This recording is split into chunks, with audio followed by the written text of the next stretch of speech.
Good morning, folks. Rambling Connect here, back for another live stream.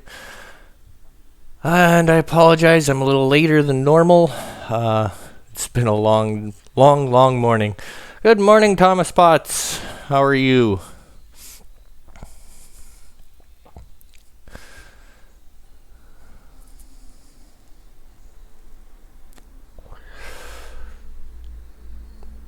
Good morning, Bird of Prey.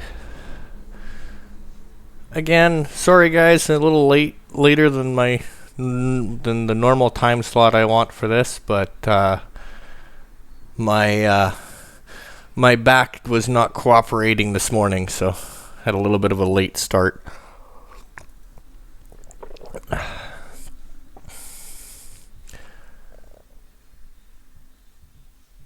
Bird of Prey 5, I think Anti-Trekker is at the doctor. Yes, I think so too, which is why I didn't have a live stream yesterday morning, because I knew he was going on in the morning. So I think what I'm going to do is I'm going to do a Monday, Wednesday, Friday, as I think the schedule I'm going to try to keep for the beginning anyway.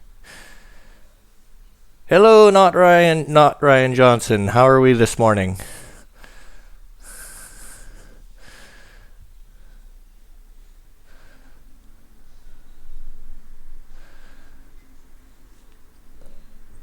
Okay, so let's now that Bird of Prey 5 is here, and I'm sorry, buddy, I keep doing this to you, but I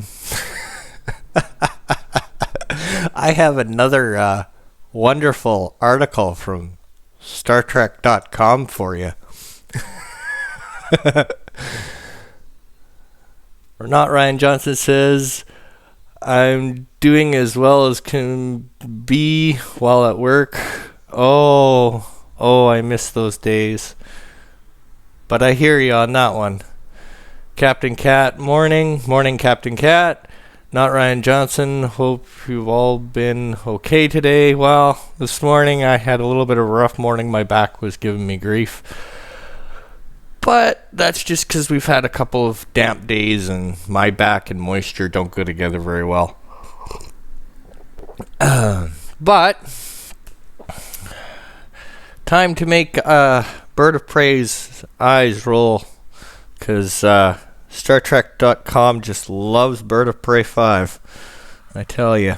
Well, love or hate, I'm not exactly sure which one you want to use, but we'll say love. So, StarTrek.com article, 8 reasons to watch DS9 during Pride Month. Brought to you by StarTrek.com. And we see some of the main characters of DS9 with that wonderful flag behind it. This show was breaking all of the gender and hetero-narrative rules. So, shall we get into this one? I'm sorry, Bird. I really am. But this is just too funny. I haven't pre-read this one like I normally do. I saw the headline, that's all I needed.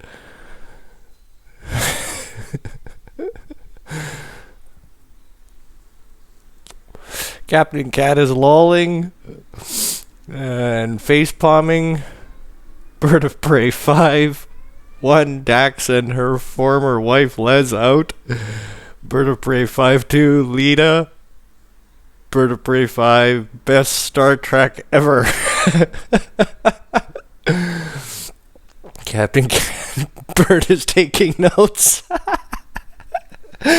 Again, I'm sorry, Bird, but they just keep lining them up. Not Ryan Johnson, just imagining Bird ranting right now. LOL. Yeah, I think he's gonna stop watching my live streams because I keep picking on him with DS9. But it's not me; it's StarTrek.com. They just love picking on DS9. Number 4, Captain Motherfucking Cisco. 5, lots of Klingons. Number 6, USS Defiant. Number 7, Cisco punches Q. Well, we'll see if any of those are on their list there, Bird. Number 8, In the Pale Moonlight. Captain Cat, number 7 was Worth It Alone. Okay. This is done by Claire Hennessy. And again, it's on StarTrek.com. Thomas Plus says, just got a message from Sassy. He's calling you an SOB. He's ordering a hit on you. Yeah, I wouldn't be surprised, actually. But again, Bird, it's not me. It's StarTrek.com. They just love picking on DS9.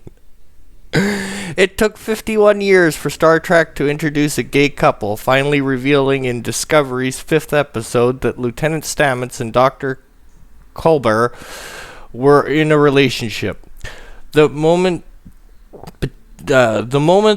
between the two brushing their teeth at the end of a tough day was a quiet one. In sharp contrast to the delighted audience response, particularly from the LGBTQ plus viewers.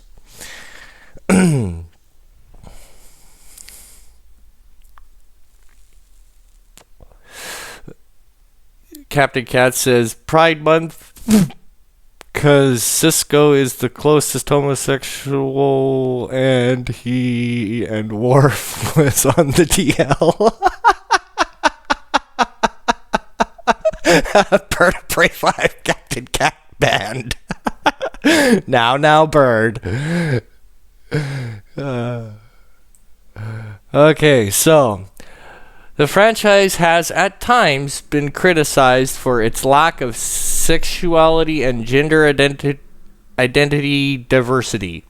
Even though it is easy to suggest, as Patrick Stewart has in relation to Picard's baldness,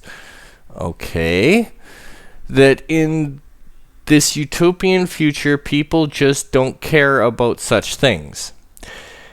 It's also evident that for the most of the time, 20th and 21st century norms are still in place.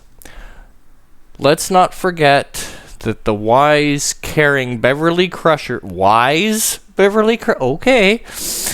Is more at ease loving a creepy space ghost than she is with her Trill lover's symbiote being transplanted into a female body in the host, even as she admits her discomfort with the latter as a limitation. Captain Cat, Bird of Prey 5, for F's sakes, Trills aren't queer. As I said, I found a great one. So I think what we'll do is I'm not going to read the whole article, but let's just go through the main ones and see what these 8 reasons are. So number 1, queer Trills. All right. Oh boy. Oh, jumpin' Jehovah. Second one, the very LGBTQ plus friendly mirror universe. Okay, so Bird, they haven't touched on any of your list yet.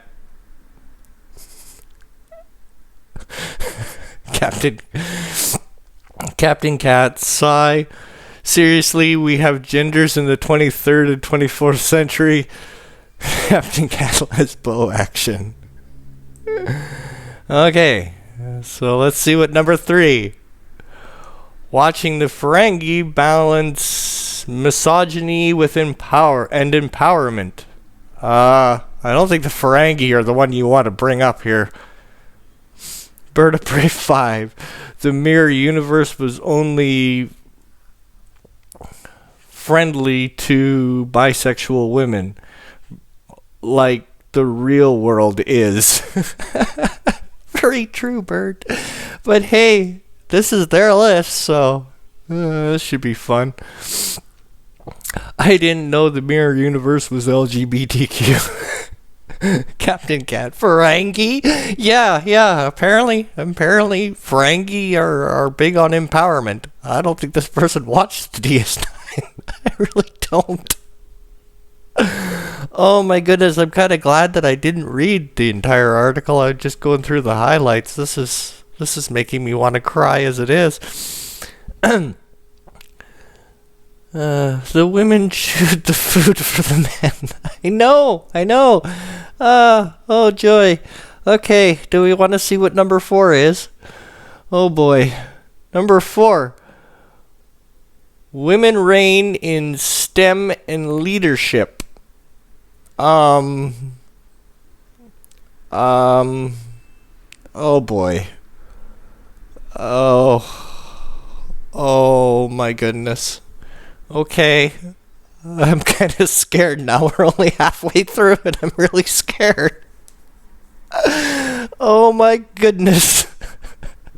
Okay, here we go. Number 5. Bashir's and Quark's ongoing squabbles. Oh boy. Oh.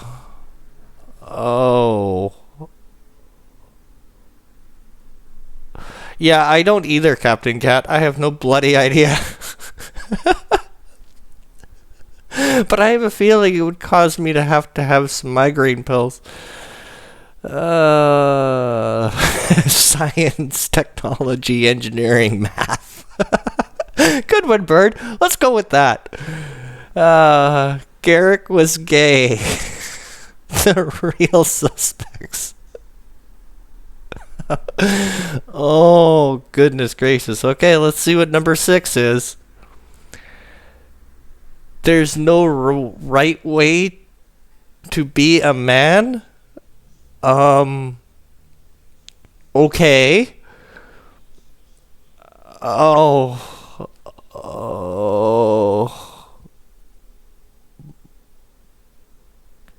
Okay.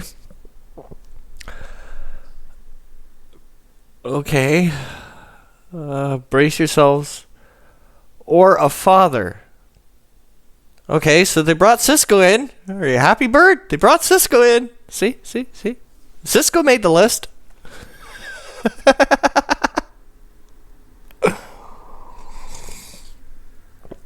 Oh my goodness.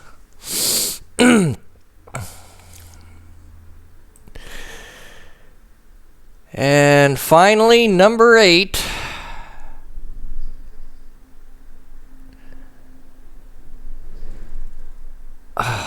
Odo. What does gender even mean to a shapeshifter anyway? Oh boy. So there you go. Top 8 reasons to watch DS9 during Pride Month.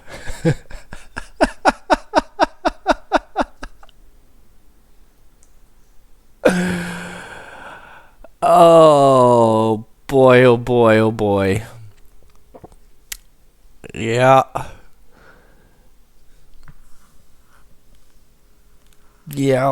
That's just all kinds of special.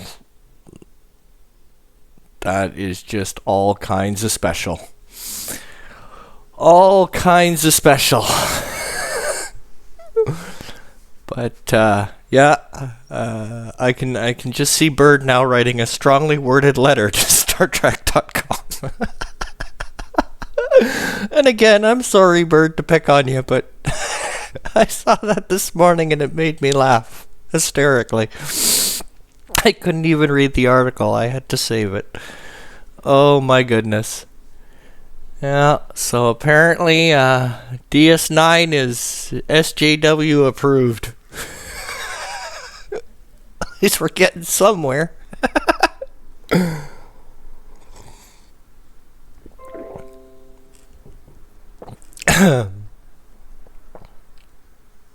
Garuga declares war on StarTrek.com. Yep. Yeah, I think so. I think he's going to cease the war with Turkestan and go to war with StarTrek.com.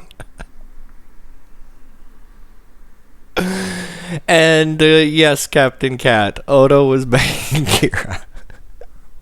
But, he's got no gender, so it's okay, He wasn't a, overly masculine man. He was essentially what they're saying is he was an it. Oh boy. Yeah.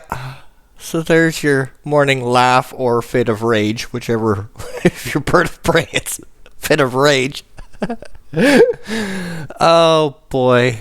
But at least I don't have an island like Anti-Turker. He can't launch asteroids at me.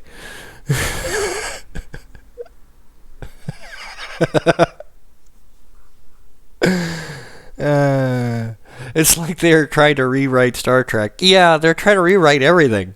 Everything must be rewritten and fit into a narrative. It's kind of in right now, across the board, actually. I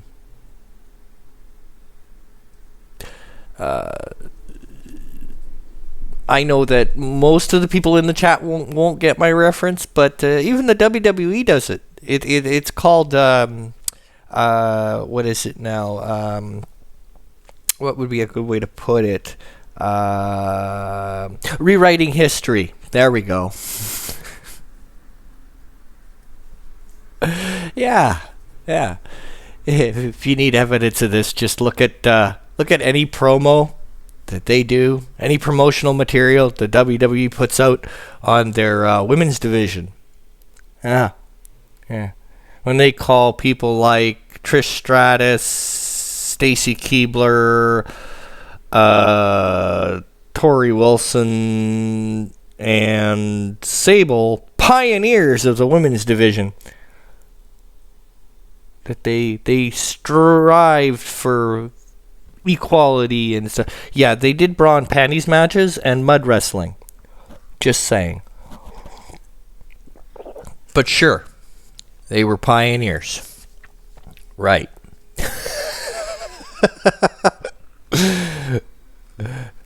Becky Lynch is the man. Becky Lynch is alright. She's okay.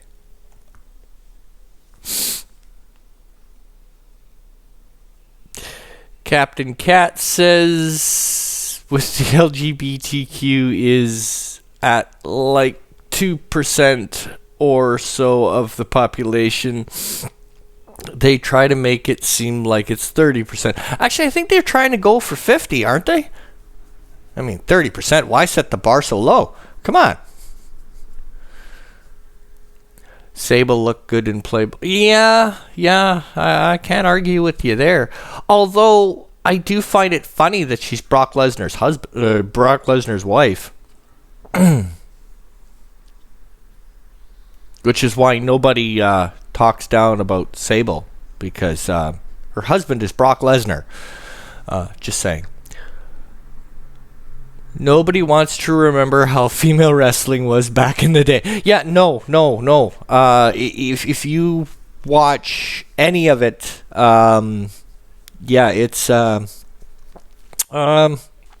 it's painted with a really lovely brush, and it's nice to see that other fandoms are catching up with wrestling. Yeah, it's nice. Makes me laugh hysterically.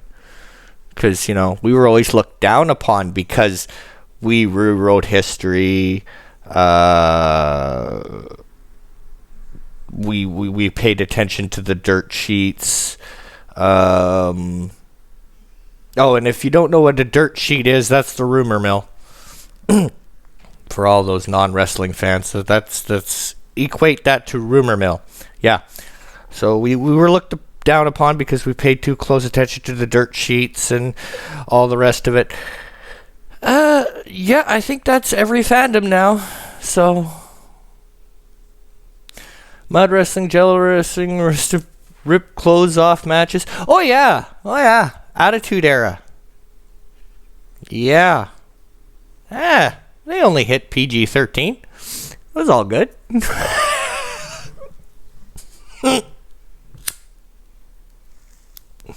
Hello, Life with Matthew. You missed a wonderful article that I picked out just for Bird of Prey 5 from StarTrek.com. 8 reasons to watch DS9 during Pride Month. It was great. It was good for a laugh. Although I think Bird of Prey's blood pressure might have gone up to about 155, but it's all good. Evening gown matches, yeah. Or remember when they used to have steel cage matches that included blood? You'd ram somebody's head into a steel garter and they'd actually bleed. Unlike now where you can ram their head into a steel garter 15 times and they don't have a scratch. Magically. I remember Captain Cat. I remember Jerry the King's wife taking off her top and flashing us at a pay-per-view. Yeah, you mean Cat? Yeah. He quit over her, actually. And then they broke up and he came back. LOL, yeah. LOL, yeah, they had a couple of episodes like that. Says Life with Matthew, not Ryan Johnson. 8 reasons to question those who write articles for StarTrek.com. Only 8? Oh, jeez. I could show you a few articles that will give you more than 8 reasons. Literally. Yeah.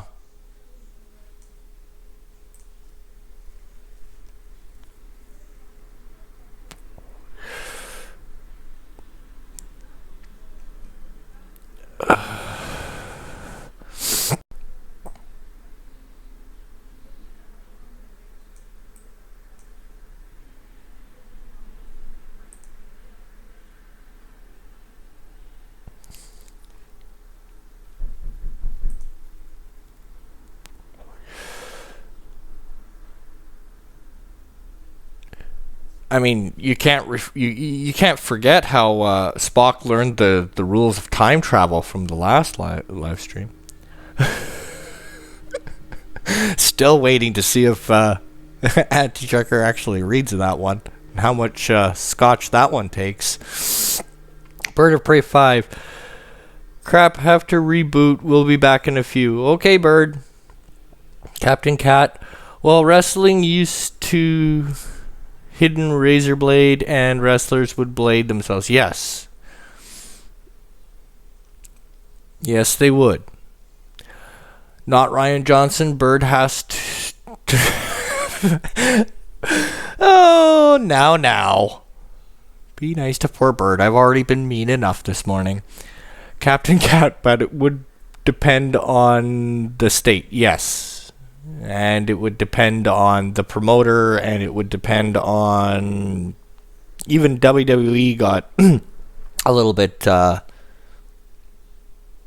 sketchy when it came to that.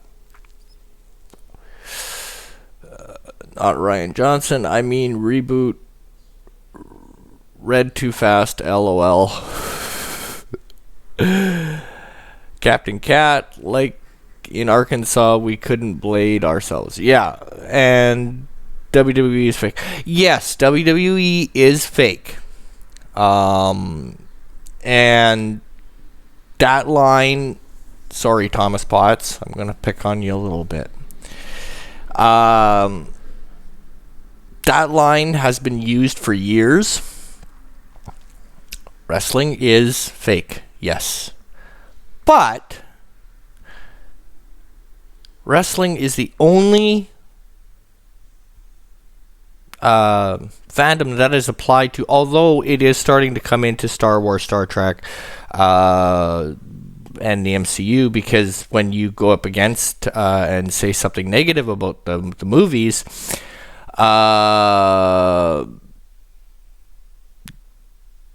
they're going, well, you realize it's just a movie, right? Which is why I believe that I'm sorry, folks, but fandoms are starting to take pages out of wrestling playbook, because they started drilling that into people's heads years ago. Wrestling is fake, so don't pay attention to what we do. And our wrestling fans have had to deal with, it's fake, right? Ever since. Yes, we know it's fake. But then again, so is 90% of the shows that are on TV. You tune into into a soap opera for the, I think, storylines, and to follow your favorite character. Same thing as wrestling. Do we actually think that they're wrestling 5 days, 6 days a week, and it be real? No. Human body wasn't designed for that. So yes, they have to cooperate, or there'd be a lot more people in the hospital. Tiki Doom. It's still real to me, damn it. Yeah. Oh, and just because I want to, if you ever want a good laugh and you want to hear the funniest wrestling podcast ever, which I know most of you don't, but if you do, go to YouTube, type in Jim Cornette. Funny as hell. Absolutely funny. Welcome back, Bird of Prey 5. I listen to him weekly. It's funny. He goes on these long tirades and rants, and it's just absolutely hilarious.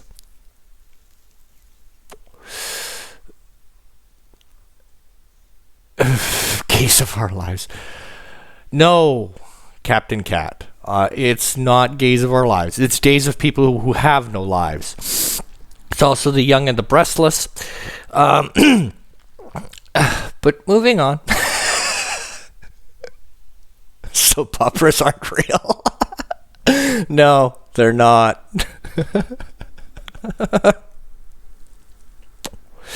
But yeah, a lot of the tropes that were adopted to wrestling fans are now spread across all the fandoms, because it worked so well for the WWE. They could get away with doing stuff, and well, now all the other fandoms want to be able to treat their hardcore fans like shit and still make money. Wrestling's been doing it for years. The other thing I find funny is the biggest argument in the wrestling world, if you pay attention to the hardcore fans, the biggest argument, how to fix the WWE. Get rid of Vince McMahon. He's out of touch. He doesn't realize, he doesn't understand the modern fan. You need to get rid of Vince McMahon, and Triple H needs to take over already. Sound familiar? Go to Star Wars. Kathleen Kennedy needs to go. She's out of touch. Same argument. Go to Star Trek. Same argument. It's humorous to me. Take out the person in charge and put in somebody different. Next, you're going to tell me the Gilligan's Island is real those poor castaways. Oh boy. Yeah. Unfortunately, that was just a TV show too.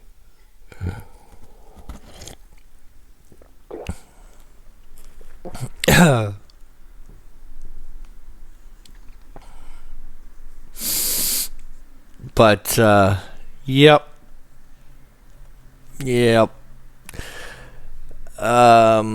Yes, Jim is awesome. I a couple of years back, my son, my oldest son, got me a shirt, and I'm going to get it for Anti-Trekker eventually for his rent videos, and it's a Jim Cornette special.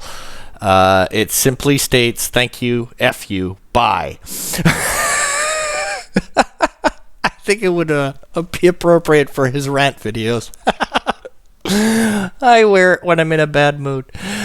My son got it for me for Father's Day. I'm not sure if I should be happy or question my son's taste at that point, but, you know. Tiki of Doom says it's legal A. Captain Cat, LOL. Thomas Potts, those poor people. Captain Cat's laughing. Thomas Potts, don't worry. I hear Kuroga is launching a rescue mission for those people. Oh, well, then they're screwed. I mean, I'm sorry, Bert. If Kuroga's launching the rescue mission, who's launching the rescue mission for Kuroga? I'm sorry, Bert. I had to.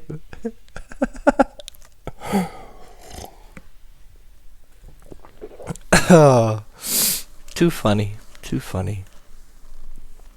Captain Cat is if Kuroga is launching the rescue mission, then they will be there for years.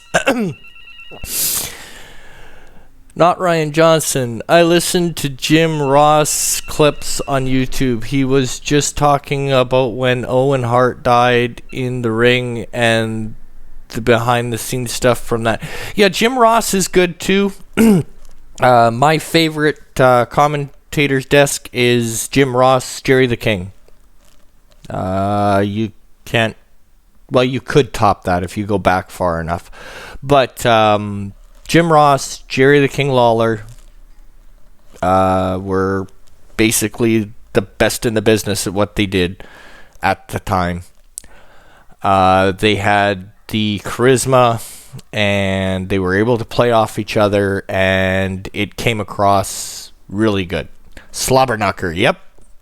Slobberknocker Radio. That's Jim Ross's actual podcast. They keep switching it around now, mainly because they run into issues, and other podcast companies offer them more money, and they switch around, and yeah. But yeah. Jim Ross is a good one to listen to. Jim Cornette is just funny because his rants are absolutely hilarious. They make me laugh. And as I've said before, my major fandoms growing up was Star Trek, Star Wars, and WWE. WWE more so. Mainly because... how do I put this? My mother's last name is McMahon. So it was cool to see my family name up on the screen. My favorite team was either Gorilla and Jesse or Bobby the Brain with anyone. Yeah, Bobby was awesome.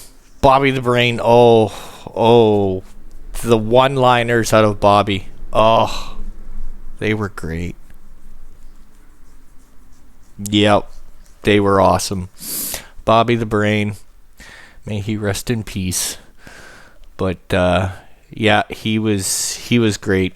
Well, Bobby the Brain Heenan, I think would be, if you're gonna go best color commentators of all time, and you're gonna mention Bobby, then you're gonna have to go Bobby the Brain and Gorilla Monsoon. Those two together were insane. Just don't touch his neck. Yeah. Well, don't touch his neck from behind when he's retired from wrestling and he has a neck injury and he wasn't expecting it. Or at least that's what he said in a shoot video anyway. But yeah, if you're gonna go best of all time, it would be Bobby the Brain and Gorilla Monsoon. But yeah, that's just my humble opinion. And Bird of Prey is completely lost because he has no idea what we're talking about. But that's okay. Yeah, my major three fandoms was WWE or WWF back in the day before the World Wildlife Fund decided that no, you can't have the same acronym as us.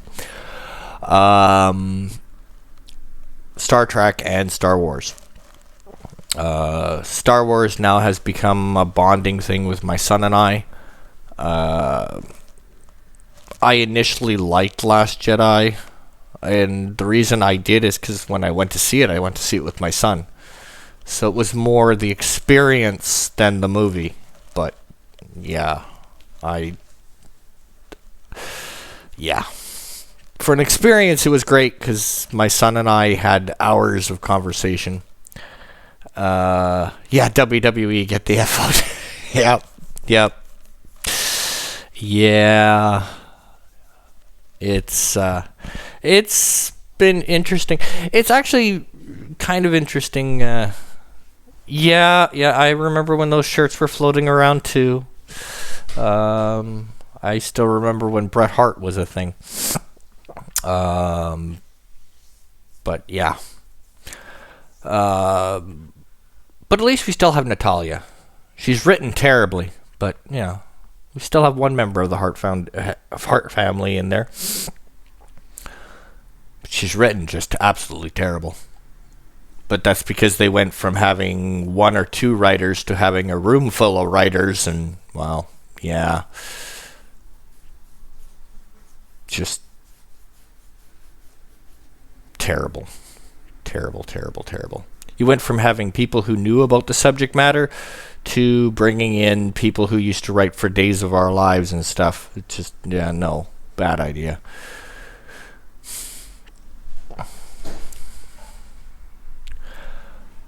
But yeah, it's funny how a lot of how you can compare the way that wrestling fans are treated to the way that modern fandoms are now treated. And I think, as I've pointed out before, I think they're just taking pages out of the WWE playbook, because WWE has done it for years and made money.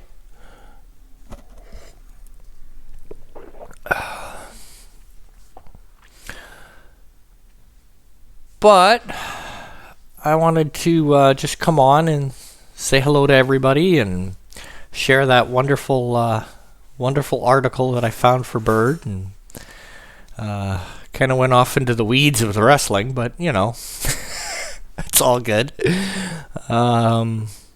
Actually, out of all the three fandoms, I know wrestling history a lot more than I know Star Trek and Star Wars. But that's just because I watch way too many YouTube videos for my own good. But I will end it here, and I hope everybody had a little bit of fun. And again, I'm hoping to make this kind of weekly. So my plans are Monday mornings, Wednesday mornings, Friday mornings, and then that shouldn't interfere with Bird of Prey 5 or with Anti-Trekkers streams. And yeah, I'm still working out how to get this all done, and I thank everybody for coming and bearing with me as I stumble through these first few live streams. And thank you all for coming. It means a lot. And have a great day, folks.